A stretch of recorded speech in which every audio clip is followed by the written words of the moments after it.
Hey, what's up, comrades? It's time. It's time for Atlantis 2, Beyond Atlantis. Strange name, if you ask me. You named the game Atlantis, but it's also Beyond Atlantis. What's going on? We're going to find out. So our story begins with a young man named Ten. T-E-N, I think, is how it sounds when they say it. I don't have subtitles on or anything. Is climbing a snowy mountain in what I think is supposed to be Tibet.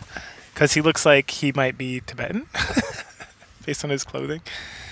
And, before that, we get this intro sequence that we see one of the flying ships from Atlantis 1 come, like, crashing down somewhere. And then we see Ten climbing up a mountain, and then we take control of him. And as we move forward, we stumble upon this ship, and we go ahead and climb on board. Once we're on board, we head down into... So we're on the deck, and then we head down into the boat innards. The hull? Anyway, we find a triangle stone. These triangle stones, there's 6 of them, and they're very important to help us get around. But then we run into an old man, and the old man kind of fills us in. He does this through saying some cryptic bullshit, but he also gives us some stuff. He gives us, he explains that this mark on our hand that we have designates that we're some sort of like child of the light or whatever, that we're a child of somebody, that, and our job is to carry forth like this crystal that we have in our possession, or that he gives us, and that the crystal contains something. I'm assuming it contains the tentacle monster from the first game, but I have not gotten far enough to know if that's true or not. But it will show us places to search and yada yada yada. And I don't know if that's supposed to give us a hint about anything, but when we take the crystal up to the deck of the ship and point it at like a hill, it turns red. And when we click on it, we fly to the moon. And if you think I'm bullshitting you, I am not. You fly to the fucking moon. And what do you do on the moon? Nothing. You're not actually on the moon. You're like floating around the moon. And then you can like look back at the Earth, and then you click on the Earth and you fly back. Now, is this an important thing to do? Well, the guide apparently thinks so, that I'm using. So, I don't know. Maybe? What else does he tell us? Oh, he tells us that these triangle stones create the road that we need to, and we need to collect, I think I said all 6 of them, and that will lead us to like the destination that we need to get to. Our 10 homie, he says he has no recollection of how we got here or anything, and it's like a dream. And then the old man keeps talking about like, oh yes, because of the light, because you're a child of the light, something. All right, cool. There's a couple more stones in here, which is funny because I just find them by like moving around and looking. And then later on when I come back after like the first area that we explore, he's literally like, you must find the 6 stones, and 3 of them are here. And I'm like, yeah, thanks, motherfucker. Like, I already... It's a little unhelpful at this point. I already have them. But we insert the first stone, which is this Celtic-looking thing, into, like, this portal dial-looking thing. And as soon as we do that... Oh, pardon me. As soon as we do that, the old man turns us into like blue light, and we fly away to a distant land, and that distant land is Ireland, and we take possession of a monk. I don't remember what his name is, but there's the head monk's there, and he's like, hey, you doing okay? You look kind of funny. And then we hear like a brah coming from outside. So he's like, hey, can you go check that out? So I'm like, you got it. So I go ahead and head out, and I think his name's Finton. Maybe that's the name of the character I'm possessing. And he's moonstruck, quote unquote, which means he's just like blabbing nonsense and staring off into the distance. And when I come back and tell the head monk that, he's like, oh, I have also felt off since we came here. I don't know what to do. Maybe you can be helpful. I'm going to go rest. And so he does for the rest of the time we're here. Not sleepy rest, just kind of like he chills out, and he's like drinking his wine or water or something. We'll lay him out. Anyway, so in the kind of like this church area, there's several areas. There's the altar area, and there's a little area with a like crying statue, which if we press on it takes us right back to the Tibet area. And then there is the kind of like library or whatever, where there's a manuscript on a table that I was like working on. And on top of that is a brush, which is apparently some sort of magical brush, because when we use the brush on the manuscript, we teleport into the manuscript. And there we meet a nice blue man who introduces himself as like the Tuatha. I think that's how you pronounce it, which are like, you know, in Irish mythology, there's like the Tuatha and the Formid. I apologize. The Formosians, something like that. And then the Tua something else. Anyway, so he's the good guys, and he's complaining that the great king, he lost his arm in like a battle, and that this Dion is his name. Dion like crafted for him like a silver hand, but that it disappeared. It got stolen by the shadows, and once it got stolen, then like Besh, I think is his name, is a Cyclops monster. Now he's in charge, and the king's like really sad about it, and Dion's really sad about it. And then next to Dion's like a statue, and you're like, what's that? And he's like, that's a statue of my daughter. And spoiler alert, later on we find out that it's literally his daughter turned into a statue by an angry goddess. We don't get that information yet. So then I'm like, all right, cool. And I'm like, so how do we get this this silver thing back? And he's like, well, the shadow took it and put it in a crystal tower and then buried it in like underground. And I'm like, oh, that sounds, why? We don't get any reason why. And then also, you know, I get like, I'm like, so does the king have a sword? And it's like, yeah, I don't know where it happened to it though. And I go talk to the king, and he's like, oh, this shadow stole my hand, and then I can't find my sword. And I'm like, cool. So then we meander back out of there. And then the first thing I do, if I take the brush and I go by the king, I can draw the sword. And then if I go back in, now he has the sword, which I can take. Good for me. All right. So then I start just wandering around, and I find some symbols on like the backside of the church, and I find some symbols on this like horse monument. And then I also find a skull, and then if I wander around, there's like some beehives. I can start getting pieces of. So the skull I find is inside this like stone temple thingy, like a druidic temple. It's got like the Stonehenge kind of stuff out front. And if I search around, I can find all the pieces of the skull, just like out and about the whole area. And this includes like letting a fox harass chickens. I got to climb on the roof of the church and like get a pitchfork from like a hay area nearby and like knock one off for like the cross. And then there's one in the beehive. There's one just in like the bookcase in the church and all that. So anyway, so we collect all these skulls, and then we head back into the broken skull, and we put it together, and it like transforms into this guy, Asiel, I think. And he's a real asshole who doesn't tell me much. In fact, he doesn't say shit until I pour some water on him, which I got to get like, there's a lot of like, this is very much like a point and click adventure game. I'm not going to detail every little thing I do because I had to find like a pot or a vase, and then I take it to like the crying statue, and then I bring it back and all that good stuff. And then, so then he says something about, oh, hey, you need to find, let's see, what does he say? He says you need something about the horse and give him a knife. And so then I have to go talk to the head monk, and the head monk, I talk to him about kind of all this bullshit that's going on, and he says something about like, well, I got this key, you can use it. I don't really know what it does. Okay, so I was confused by this because I talked to him, and he's like, oh, I don't know what to do, but I have this key. If you can figure out what to do with it, then that'll help you. And I'm like, cool. And then I like glance over next to him, and there's a locked chest. So I use the key on that, and it opens it up. And I'm like, what? What?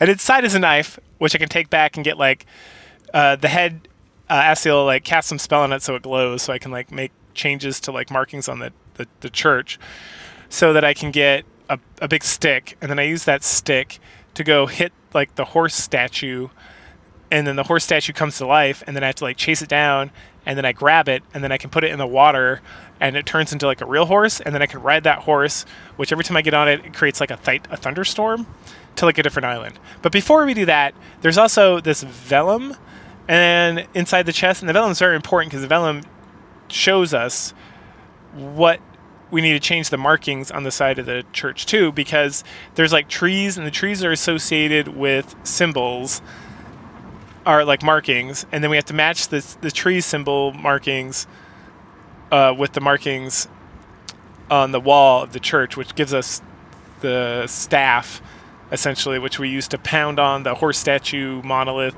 which then creates the horse. Anyway, it's very convoluted. All right, so now, so leaving all these assholes behind, we ride to the next area, and we meet a brand new kind of asshole. And this guy this is like the worst puzzle I have experienced in either of these games thus far. We have a guy, and when we talk to him, he makes like he sings like a bird, and then he has like 3 dialogue choices, and when you click one of the dialogue choices, he sings like a short little ditty as a bird, like literally like a bird song, and then he gives us 5 choices, and we have to match them. Now you may say, oh, that doesn't sound that hard. You could just save and then come back in and then choose or whatever. And I'm like, yes, you could, but every time you like talk to him, or every time you make a choice, he changes the bird song. So if you don't get it right, it's not like you can just go back and choose a different one. It's like now you got to listen to it again. And I am pretty musically inclined for various reasons, so I was able to figure it out pretty quick. But I can imagine somebody, who is not like musically inclined at all, this would be like the end of the game.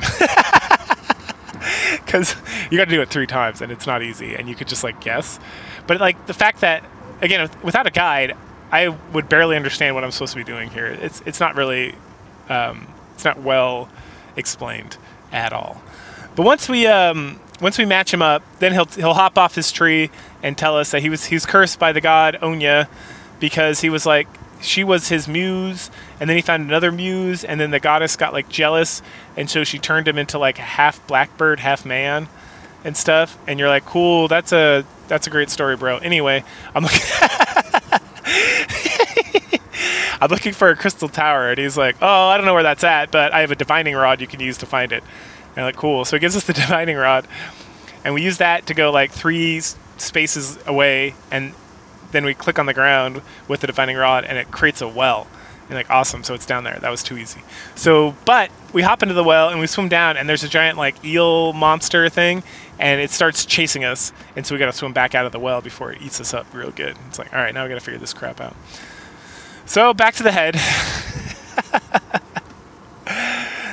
And the head continues to be an asshole. Doesn't really tell us much. He says something about like a sun, I think.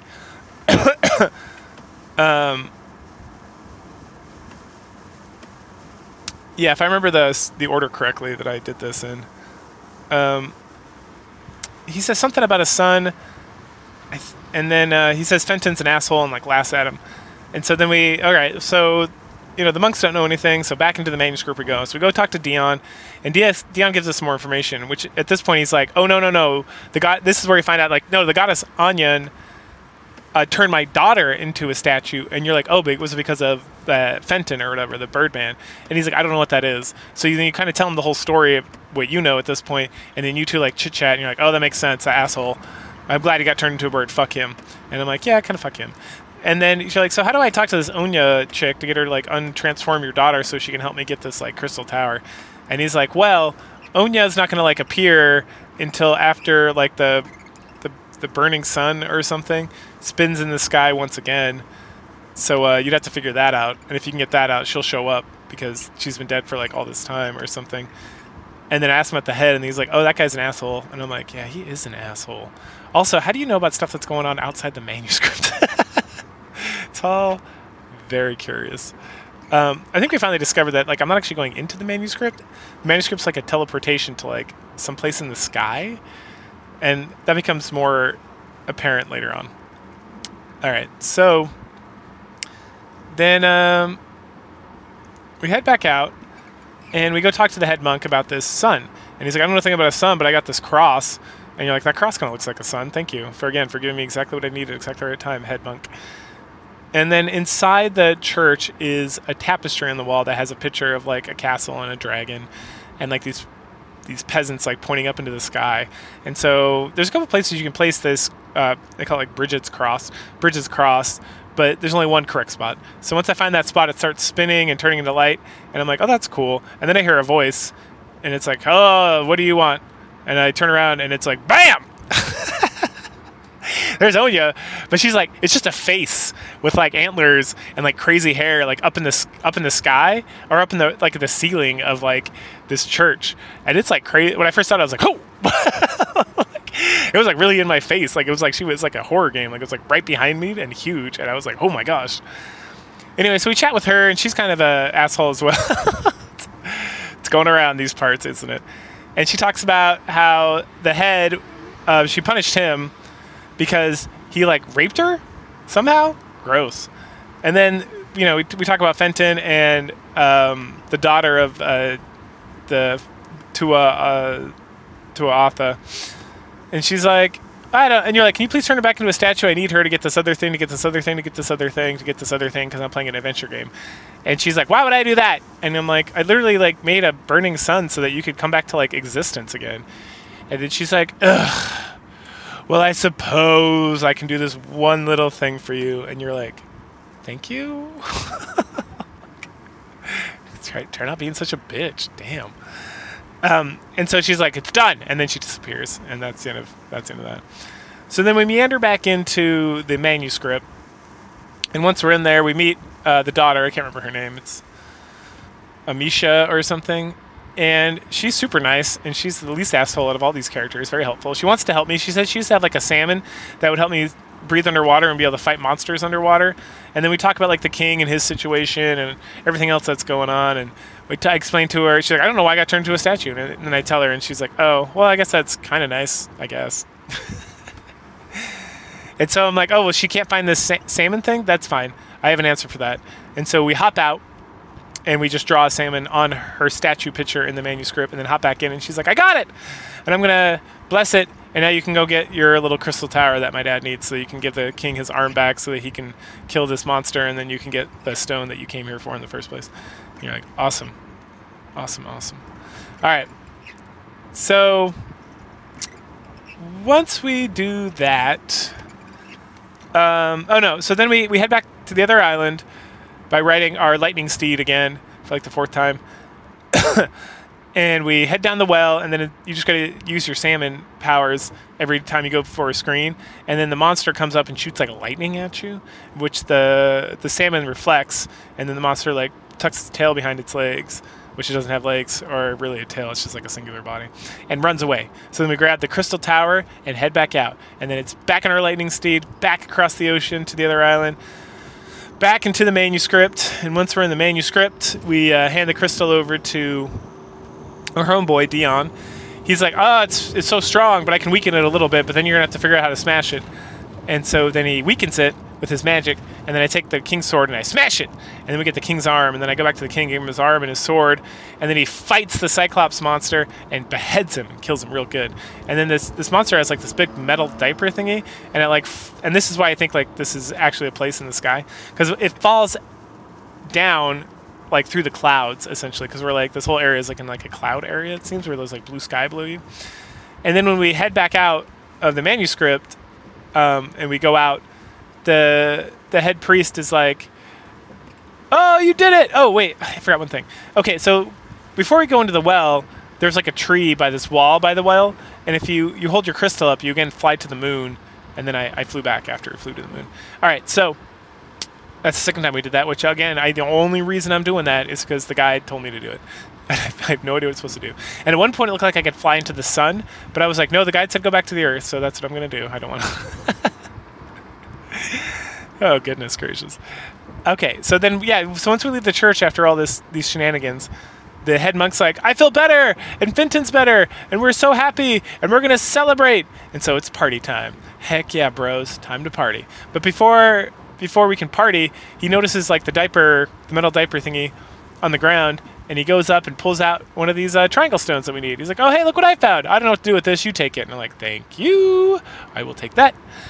And then we have like a dance off where like everyone's playing like the harp or the lyre actually, and like a flute, and we're like dancing and just having a good monk time. And after this like pretty long cutscene, to be completely honest, not long, but like it was like a minute long or two of just like dancing in the fire with the fire and like the moonlight, and everyone's happy. And then we just like pop back. We're back with the old man in Tibet, and then at this point.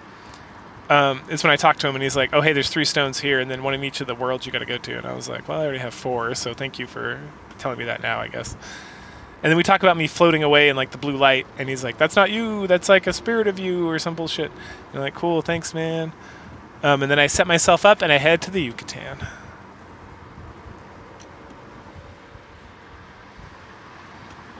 All right, comrades. So continuing our adventures in the land of Atlantis beyond, we... Shoot, sorry, I should have had my notes picked up. Here we go. Okay, so yeah, now we're in the Yucatan, right? So, you know, we get to enjoy the pyramids and looking around and stuff. So we climb up one of the pyramids, and there's an altar there with the Big Dipper. So that's actually important. Because everything in these adventure games is pretty important. So it's good to note that. And when we turn around, we see a jaguar statue, and there's a little stone like on this foot that we can pick up. Once we do that, we head inside the pyramid, or 10 heads inside the pyramid. He's not us, he's 10. So 10 heads in his like possessed Mesoamerican individual. Mayan, I would assume. So he heads in there, and then we talk to some guards, and they say some crazy bullshit about like the number of jaguar is the number of bat times itself. And it's like, the fuck? And I'm like, thank goodness I'm using a guide. Because you run into this bat character much later. And so you got to do, it's like, this guide makes things very smooth. Like, this game was pretty short. Because the guy just kind of like, is like, YOLO, this is the answer. Just solve the puzzles and keep going. So the answer is 3. So 3 times 3 is 9. So then we have to look at like how the Mayans like wrote their numbers and letters. So it's like a straight line is 5, and then dots are 1. And then we have to go and we put that in like on a thing on a wall, and then the guard lets us go to the next level. And then that guard is like giraffe or something is jaguar times jaguar, so it's like 9 times 9. Okay. And then we go to another one, and there's like a kimono dragon lizard looking thing, and it's the same deal, right? It's 81 times 81, which is like 2,560 or something like that. Anyway, so once we do all that, there's like a dragon on the bottom floor, or not a dragon, I'm sorry, a big lizard, like a kimono dragon lizard. It opens its mouth, and there's another like foot tile or whatever. So we take that out, and then there's also a secret way to get out without having to climb all the way back out of the pyramid. And it's if we put both the tiles into the wall, and it opens a secret passage. Of course, you want to take those tiles back because you do need them later. All right, so then we wander around, and again, randomly, thank goodness for this guide, I just like turn around at some point and stare at a tree next to like a pyramid in the background, and then we can fly into space. And one of the things I noticed the second time here that I'm flying into space is that instead of just being able to go back to Earth, I can like go into the sun. But we're not going to do that. That's important later. So then we just go back to Earth, and it's time to start meeting like the story aspect of this part of the game. So we head upstairs, the other pyramids. So there's 2 of these like kind of ziggurat Aztec pyramids. And so we head up the second pyramid, and there we meet our cousin, because remember, we're possessing a guy who actually lives in this time period. And we meet our cousin and this priest, and they're all up in the Jaguar Guard's dick. They're dick riding that Jaguar Guard hardcore. And they're super upset, or they're not, they're super excited because the brother, my other cousin, who's currently the king, he's going to have to sacrifice himself to the Jaguar God to get power, because there's another tribe that's going to attack this tribe, because this tribe up to this point has worshipped the flying serpent, but the flying serpent is not responding to prayers or whatever. And so the king has like the rest of the night to wake up the flying serpent so that he'll protect the people, or the jaguar, he's going to sacrifice himself and his like child daughter, and the priest of the flying serpent to the Jaguar God, because Jaguar God's chortle needs blood, and needs their blood. So they have to sacrifice a bunch, and then they can fight these people and win. And then the brother of the king will become the king. And then there's like a high priestess around here too, and she just is like a neutral party in all this matters. So we go talk to the priestess. She gives us some bandages. We go to the king. He like slices up his arm, fills the bandages with blood. We take the blood, bandages, back to the high priestess. She tries to sacrifice it to wake up the flying serpent, and we just see an image of the Jaguar God, and she's like, yo, that king is fucked. And 10 is like, well, is there any way we can like help him? Like we can like wake up the flying serpent? And she's like, you have to go to Xibalba, the afterlife, the afterlife of like the Mayan people or whatever. And you're like, okay, well, I'll just go do that. And she's like, oh, no one ever returns from there. And I'm like, bro, I am the possessor of the light 10. I can do the fuck I want. And she's like, all right, if you really want to, we can do that. So then we get transported into Xibalba, And once there, we meet the Bat God, and he's got 3 dots on his wing, and that's how you figure out bat times bat equals 9. Oh man, fuck you, game. This is I don't know how you play this shit without a guide. Like this game would be like so fucking long. I think I beat it in like 5 hours, right, with this guide. But without it, man, it would be at least like 20 goddamn hours trying to you're just like wandering around, pointing at like random shit. Like I talk to all these people. I go through everyone's like full line of like dialogue, and I'm still like, I don't understand how the guide got to this point. Like sometimes I'm like, oh, there's the Bat guy. Oh, okay. So if we'd come to this other pyramid first, we could have got that, and then we'd have been stuck, because you would get stuck because they're like, I don't know what the fuck to do here. So then you have to wander back out to the real world and yada yada yada. Anyway, the Bat God's kind of sassy, and she explains. I think it's a she. She explains that the Flying Serpent and the Jaguar God are like the same. They're like 2 sides of the same coin, essentially, which is literally true later on, and that we have to, as like one gains power, the other one loses power, or something like that. And so to wake up the Flying Serpent, we need to find the Jaguar God, and it's like cool, got it. Also, to get to that portion of Xibalba, we need to cross the Rainbow Bridge, which like no one ever has ever done. And this is a pretty interesting puzzle. It's like a board, and you have a guy, and he has to pick up all the pieces of the rainbow, and then it creates the bridge, and then he has to cross over the bridge, which teleports you to, which is like clears this area so that you can go into like a boat and then sail to like the other part with the rest of the gods and do all their bullshit like tasks. So and you can like rotate the pieces in the board and move them around. So if I didn't have a guide, again, this is one of those things that like I would have probably spent like an hour trying to figure this fucking out. But thank you, guide. So. Thank you, whatever your name is, who made this guide on game. This one is on GameFAQs. The adventure game, the gaming site, I can't remember what it's called, that I used for Atlantis: The Lost Tales. They have they only do video essays after this point, I guess, because they had a video walkthrough of this and a video walkthrough of like Atlantis 3. I didn't even look for the 4th one, but I was like, nah, I'll just go to GameFAQs and read like the very tiny, hard to read shit. I keep thinking about just printing it out. I got a fucking printer, but what are you gonna do? All right, so. Once we cross over, we solve that puzzle, we cross over, and then we head to this random like jungle area. And in this jungle area, we just kind of wander around and pick up stars. Now, if we think back to the altar with the Great Dipper, we remember that there are 7 stars. So we have to collect 7 stars here and then create the Big Dipper on this like star chart that's in this area as well, to summon the Jaguar God and Flying Serpent God's like totem or whatever. It's like a stone tablet, like the monolith from 2001, Space Odyssey. And then to even do that, we have to use the other foot. We have to use one of the feet tiles we got from the statue or the lizard in the regular world. So we wander around, and thank you again, guide. Even with the guide, I got kind of lost because it's a lot of like turn slightly left, but not fully left. And I'm like, oh shit, I don't know which direction I was facing. Oh man, good stuff. So eventually I find all the stars and I get to the point, I use that, I solve the constellation puzzle, and then the tablet pops up, and then we give it life by putting the other foot tablet in there, the one we got from the lizard. I don't think it matters which one goes where. Maybe it does.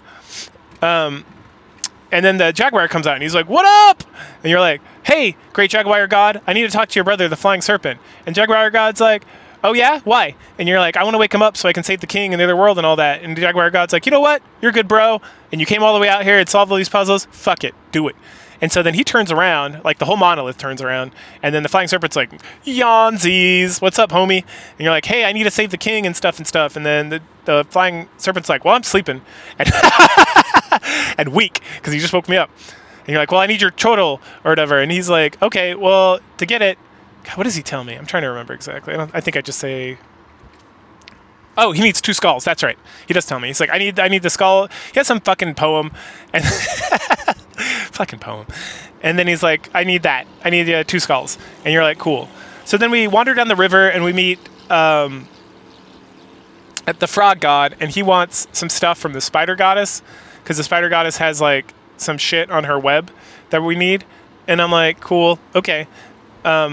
We find out later he just like tells us how to solve the other puzzles. So again, this is a case where like the walkthrough is like, you know, just going, he's like speed running this thing. He's like, hey, I already know the answer to this, so just fuck that guy. We can just ignore it and go do this thing. And I'm like, cool, sounds good. I eventually bring him back the cricket and the caterpillar, I think, just because why not? Just see what just to like confirm. Because the guy doesn't say shit. He's just like, oh, there's a frog god. You can talk to me, get you some hints. but those hints are hints for things we've already solved. So playing this game like way out of order. Thank you, guide, once again. At least this section. The other sections seem more like in order. This one seems more like a loose way to get through the whole thing. So then we go and wander to another part down the river, and we walk up a tree, and there's a spider web. And this spider thing is we have to go and get like a spider. We have to do this thing like 3 times. One for the caterpillar, one for the cricket, and then one to get the skulls. And at some point we pick up a sword. Oh no, when did I pick up that sword? Was it here? I think it is on the spider web. Anyway, so the first time we have one spider to run away from and find what we need, and then we hop off the spider web. The second time we go get the cricket or the caterpillar, whatever one's the second one, and there's 2 spiders we got to like run away from or they like kill us. And the third time it's a spider queen. And with the spider queen, we got to use something that the flying serpent gave us a feather, and so we have to use that at some point to like slow her down. And then we kind of trap her, and then we use the sword that we have to like cut her head off. And then we can go pick up the skulls. And then once we get the skulls, we return to our homie, the flying serpent. And you're like, here you go, brother. And he's like, thank you. And then he cries blood. And I collect it in a bowl. And then we take that bowl all the way back to the king. And as soon as we enter as soon as we get out of Shabolba with the chortle, we show up to the king, and you're like, drink this, king. And he drinks it, and he gets like all his strength back. And he's like, the flying serpent has given us power. And then like the priest runs in, like the flying serpent priest. And the brother and the jaguar priests are there too, and they look like, uh-oh, fuck us. But then he's like, I am ready for war, let us go fight this other tribe. But then like the flying serpent priest runs in, and he's like, yo, that guy just fucking died. And the whole army like ran away. So like victory all around. And the king's like, aha, the flying serpent is with us always and forever. Thank you, my cousin. And you know, there's like, instead of having like a fun dance party like with the monks, it ends there. And oh wait, somebody gives us a try. I think it's the priest. The priest, no, the priestess. The priestess gives us our next like road stone, the triangle stones, and then we're immediately whisked back to Tibet, standing in front of the old man, which we then take that stone and throw it up in our little portal area and teleport to China. So China, here we come.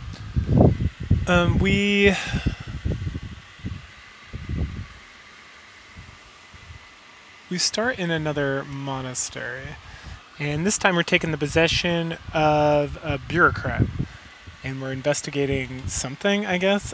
It seems like this bureaucrat was just wandering, doing some random old bullshit, and ended up in this monastery, and then, oh no, we find out pretty immediately by talking to like an old man who's just like hanging out on the side that we can't leave because there's like a shadow monster. And us not being able to leave is like a huge problem, besides just like the fact that we can't leave because the only source of water is a well outside of the monastery. And so anytime we try to like leave, the monster will supposedly kill you.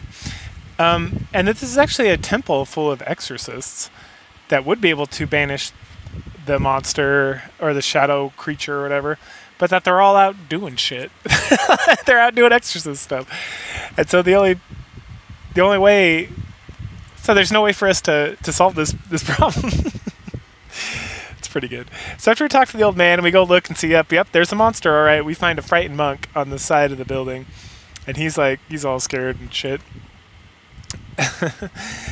So we had to talk to the head of the monastery, or the head of the temple or whatever, and he fills us in a lot of information I already told you. He's pretty flummoxed because he's like, well, we do have one option, and that option is Master Tan Yam. And I'm like, oh cool, where's Master Tan Yam at? It's like, well, he's here, but he's also like 300 years old, and he's also not here. We have to like the fuck. So he's like in another realm, like, but he's still in the temple, so we can still get to him. But we have to use like the Master of Ways or whatever, like not the Meta app, and it's like, cool, where's that guy? And it's like, oh, that's the old man we talked to originally. Cool. All right, so I'll do it. I volunteer because the only other people you could send are the Master of Ways, which he can't go because obviously he's got to be the one who directs people to the Master Tan Yam's like fantasy realm.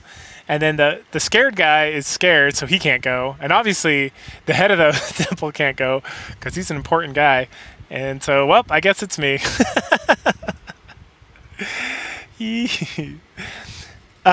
we also learned that Master Tamiam like found some way to be immortal, right? That's why he's 300 years old or whatever. So we're like, all right, let's go take care of this. We gotta do this so we can drink water and stuff and save these people, these poor children in this old temple. So we talked to the old man. He's like, cool, meet me in the. He's like, yeah, you want to go? Sure, I can send you.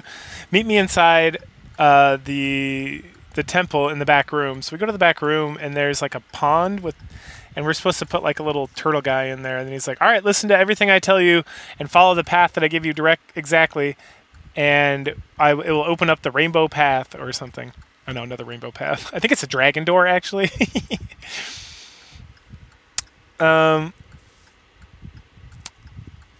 So I'm using a guide, obviously.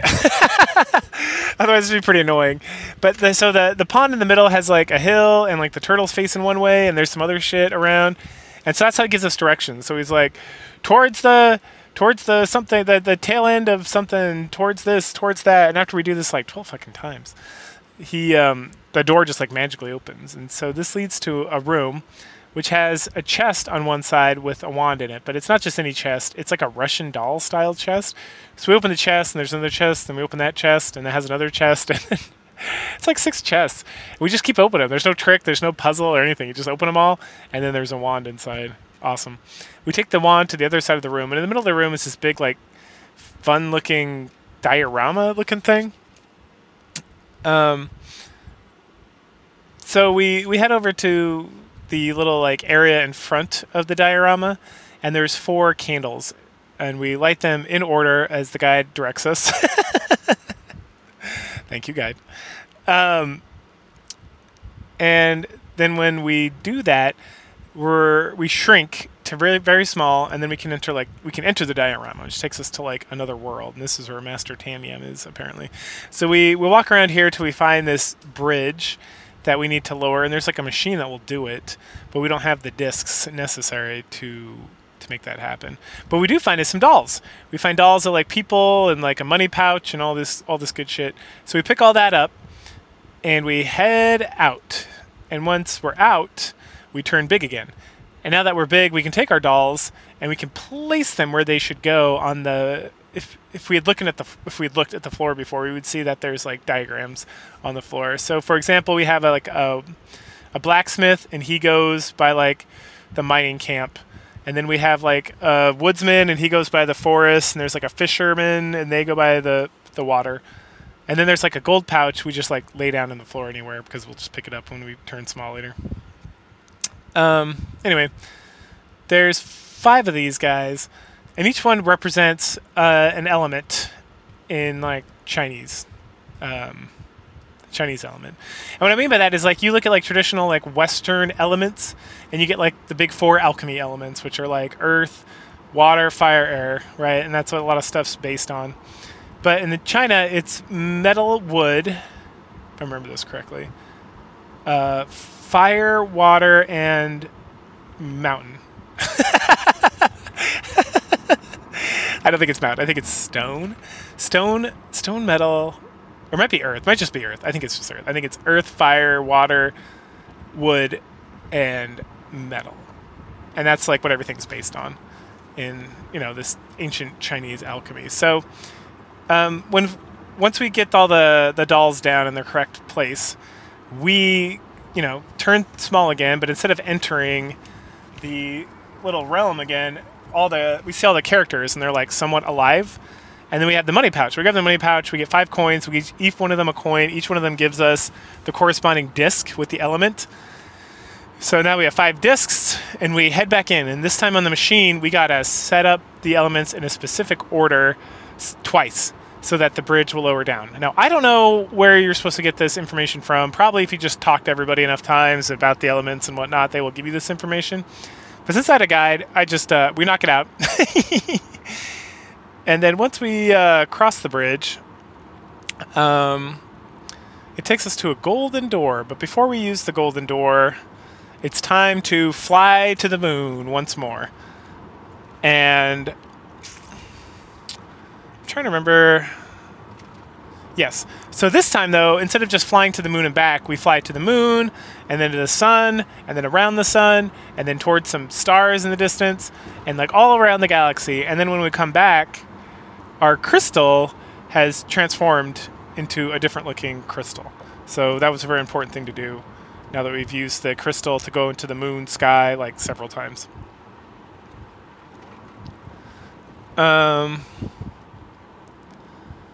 So now we can solve a very simple puzzle to get through a golden door, and that leads us to like a steampunk dragon that we hop on, and it flies us to like another part of the diorama. And once we get there, we meet our homie.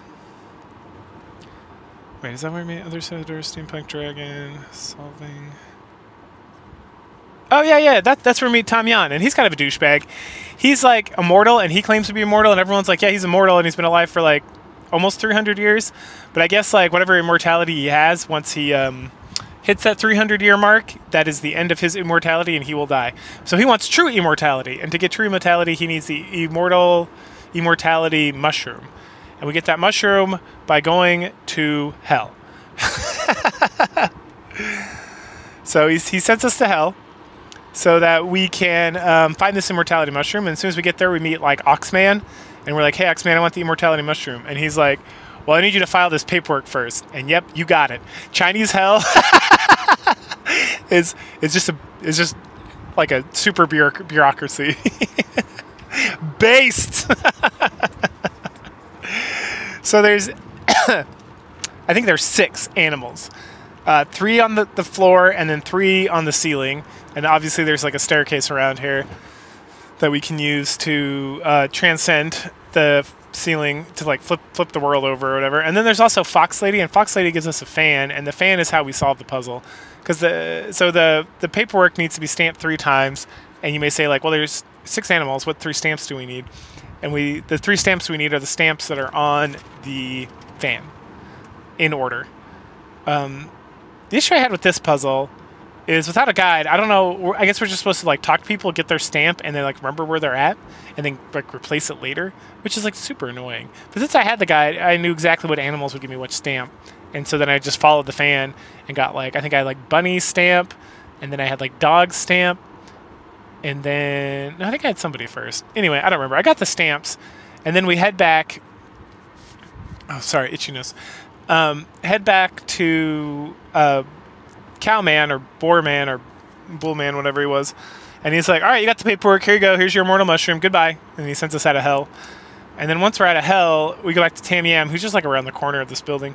And we're like, here, bro, here's your immortal mushroom. Can you get rid of this shadow monster for us now? And he's like, nope, but you can. Here's a lantern. Good luck with that. And it's like, okay, thanks, asshole. So oh, good stuff. So we head back out, and as soon as we get out of like the fantasy realm here that we're in, we automatically go to like movie mode, and we're out in front of the monastery. It's nighttime, or the temple, and we're walking up, and the shadow monster like is a giant shadow monster, and he looms overhead, and he's about to like eat us or eat our souls or something, when like the lamp bursts into like life and like devours him with flame and destroys the shadow monster. And then the head monk and the old man monk come out, and they're super jazzed. They're like, yeah, you did it. You saved us. You saved the monastery. You're the best. Thank you so much. And then one of them's like, oh, hey, here's another triangle stone. I figured you would need this more than us, I guess. And as soon as they do that, we teleport right back to Tibet. And the old man's there, and we're like, hey, look, we got all these stones. And he continues to be completely unhelpful.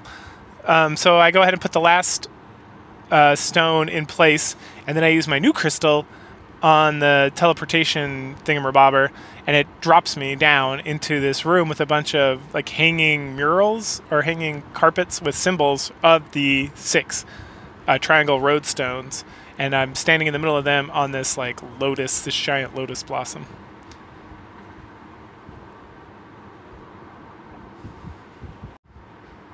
So now that I'm in this lotus room, if you will, this is apparently the pathway to Shambhala. What I need to do, and what I end up doing, thank you, guide, is that I have to press on the like curtains. I think, yeah, they kind of look like curtains, in the same order that I placed the stones on the teleportation device back in Tibet.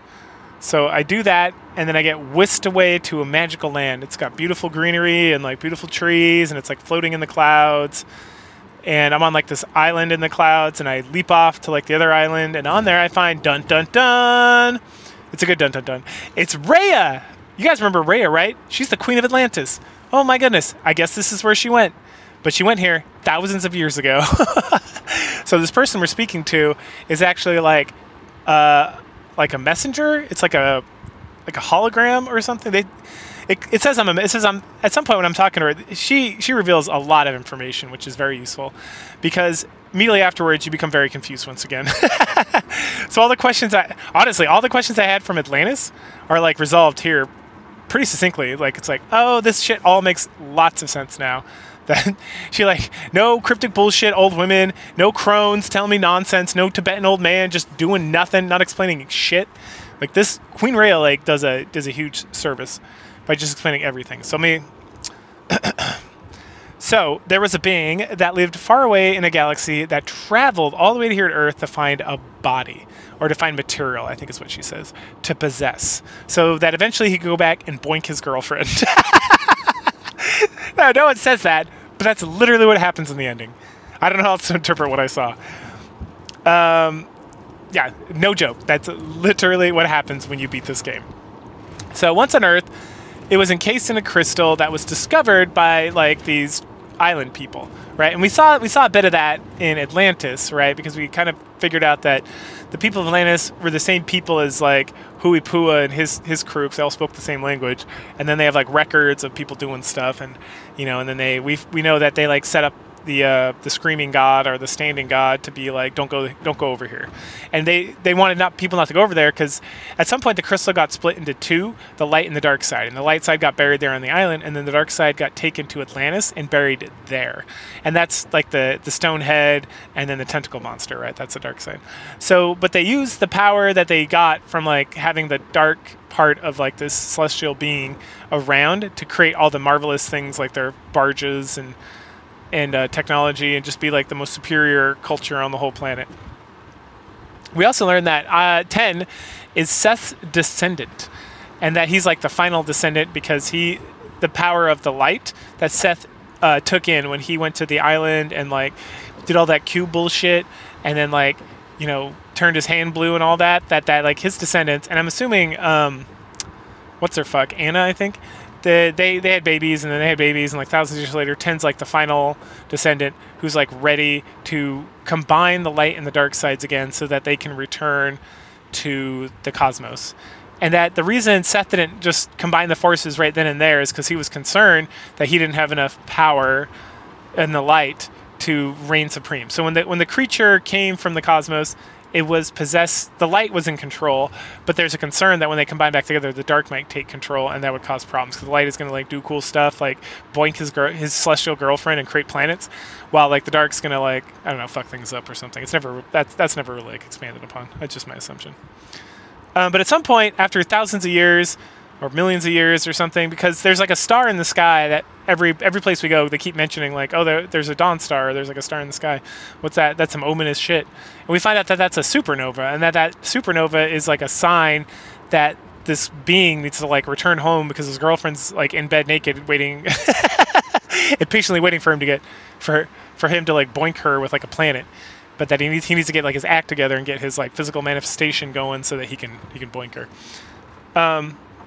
So then we learned that like 10 was awakened by this summoning, and because of the light within him, and that's why he doesn't remember a lot about his past, because the creature is like the light creature is kind of like merged with him. So now it's like a combination of the two.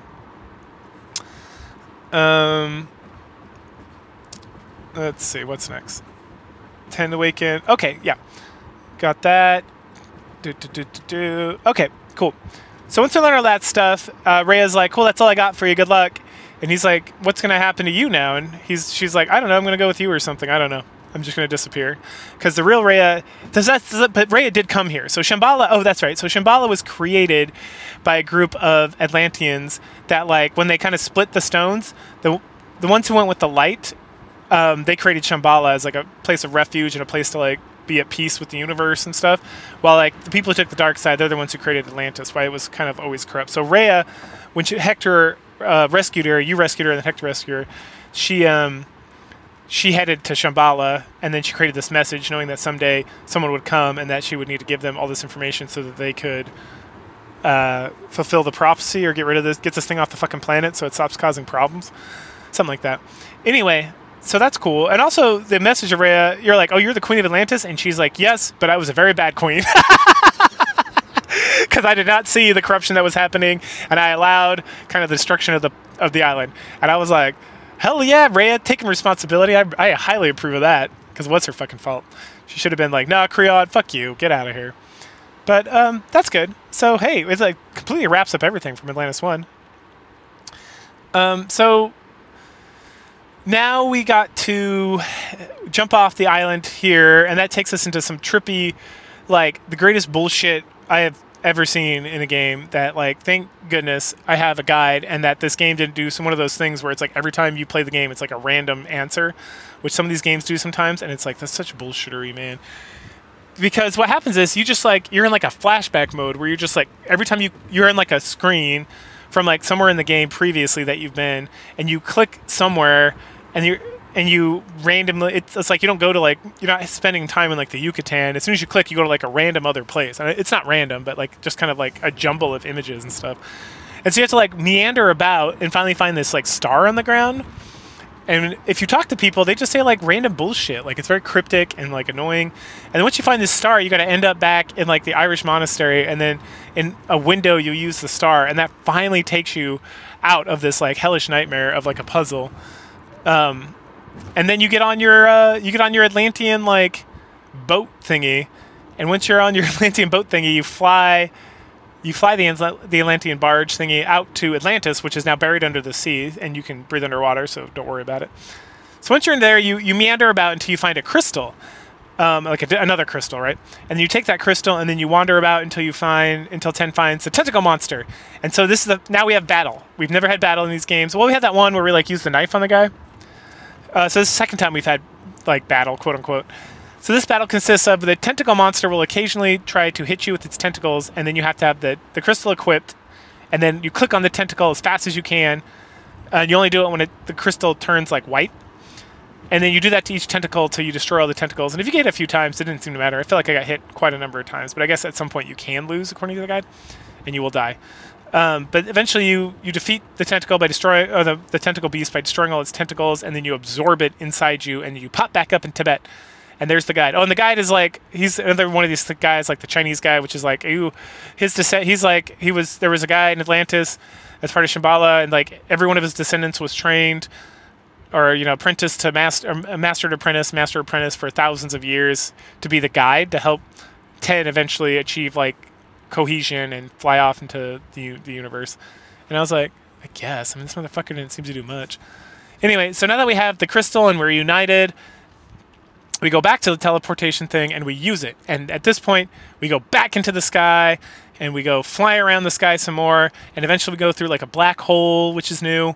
And then we finally go to like this last light spot. And then this is where we get naked Ten flying into the arms of this like, and Ten is like Tibetan. He looks Asian. Wow, we fly into the arms of this like redheaded naked woman. And then they hug, and then we see her belly is like pregnant.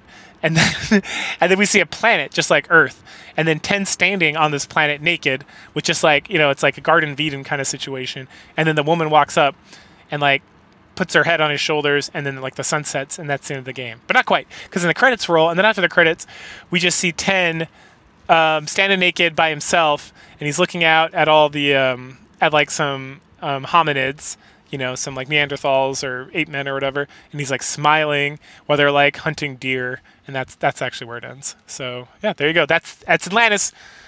It was fun. I enjoyed it. The puzzles seemed much more like bullshittier, and the story wasn't as like cohesive because it was like essentially 4 random stories, and it was 3 random. It was like 3 completely disjointed stories, which were all kind of interesting on their own, and had a lot of interesting stuff. And then there was just like, hey, we kind of left you hanging there with Atlantis. So here's everything's solved. You combine the monster's gotten rid of.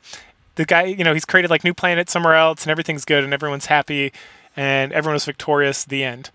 And then there's at least 2 more games in the series, so we'll see where those go. But I enjoyed Atlantis 1 more because it was more funny and ridiculous. This was fun as well.